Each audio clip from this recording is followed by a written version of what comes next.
You are tuned to the Indraprasth channel of Akashvani. In the process of evolution of mankind, if science played an important role, the various art forms were equally important, and one such art form is the dance. Apart from being an art form, dances of the world also helped in the spread of knowledge and history. So most of the dance forms have lots of tales to tell. Dance is meditation also. Today is International Dance Day, which is a global celebration of dance promoted by the International Dance Council and the International Theatre Institute. The event takes place every year on 29th of April, and we have with us Odissi dancer Shimran Zaman to share her views on the topic How Dance Unites the World. Over to Shimran Zaman. Namaste, and a very warm welcome to all our listeners. It's truly an honor to speak on a day that celebrates something so dear to my heart dance. As someone who has spent years immersed in the world of Indian classical dance, both on stage and in the archives of cultural history, I've come to realize that dance is not just movement, it is memory, identity, and dialogue. My personal journey, particularly through Odissi, has constantly revealed how dance transcends borders, languages, and even belief systems. And so today, I want to talk about how dance unites the world not in a romantic or utopian sense, but through the very real, lived, breathing experiences of movement across cultures and histories. Let's begin with something we all feel. Dance speaks even when words fail. Every culture, from the most urban to the most indigenous, has its own dance traditions. Think about it. We might not speak the same tongue, but when we see a flamenco dancer's fierce footwork, or the gentle sway of a Balinese temple dance, or the grounded and graceful stillness of Odissi, we understand something.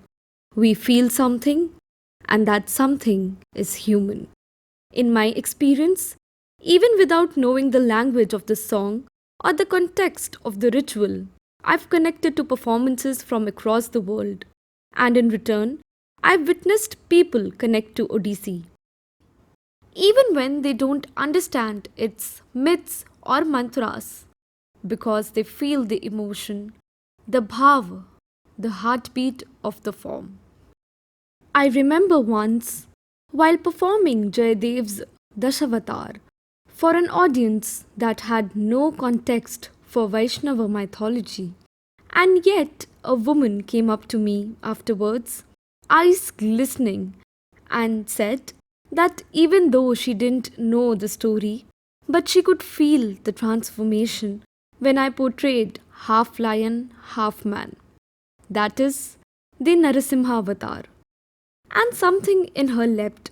That moment reminded me the form is specific, but the feeling is universal. This is dance's superpower. It bypasses the barriers we put up of nation, of religion, of race, and goes straight to the soul. In my exploration, I've been especially interested in how classical dance, often seen as deeply traditional or even exclusive, becomes a site for dialogue. Take Odissi, for example, rooted in devotional Hindu temple traditions, yes, but today performed, taught, and loved by people of different religions, ethnicities, and countries. What draws people from diverse backgrounds to these forms isn't just aesthetic beauty, it's the sense of shared longing, of deep cultural connection. In this way, dance becomes a bridge not just between cultures but between belief systems, between generations. And let me tell you, when I sit with fellow dancers after a performance, whether they are from Odisha or Tamil Nadu or France, we don't just share techniques, we share stories. We find ourselves reflected in one another.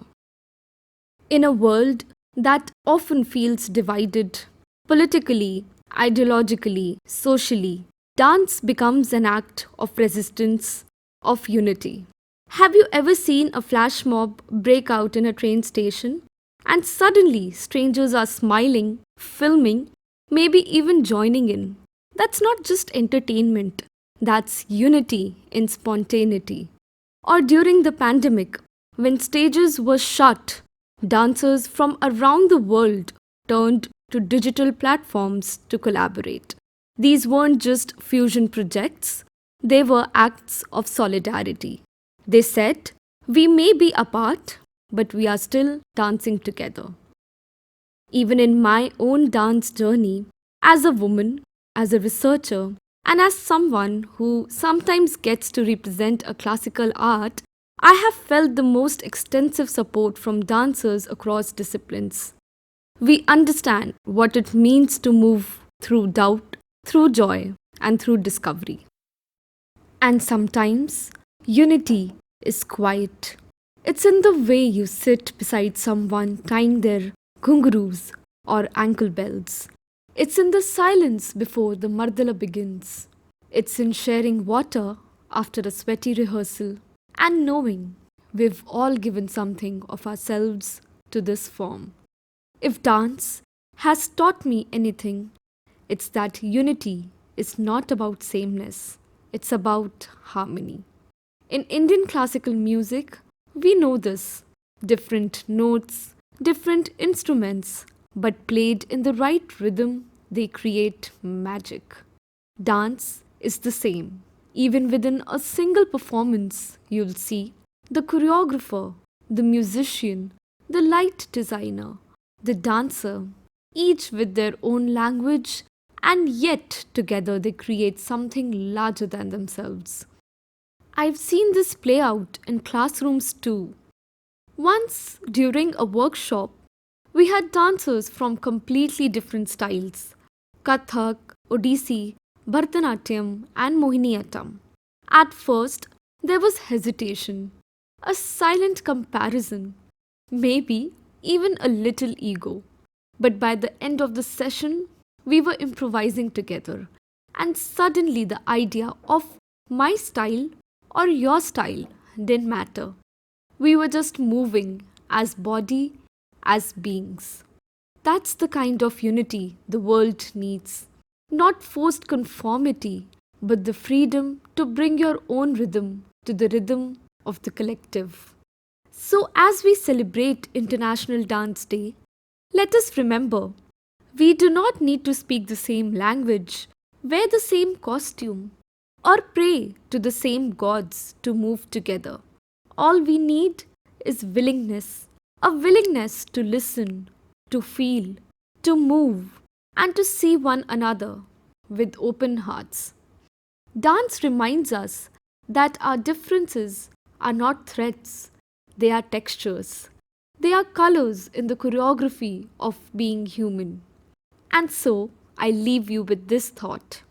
When we dance, we do not ask where you're from. We ask, where does your rhythm live? We do not ask whom you pray to. We ask, what makes your body bow?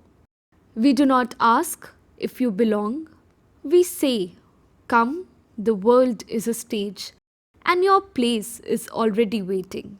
Because when we dance, the world doesn't feel so far apart. Wishing you a very happy World Dance Day. Thank you.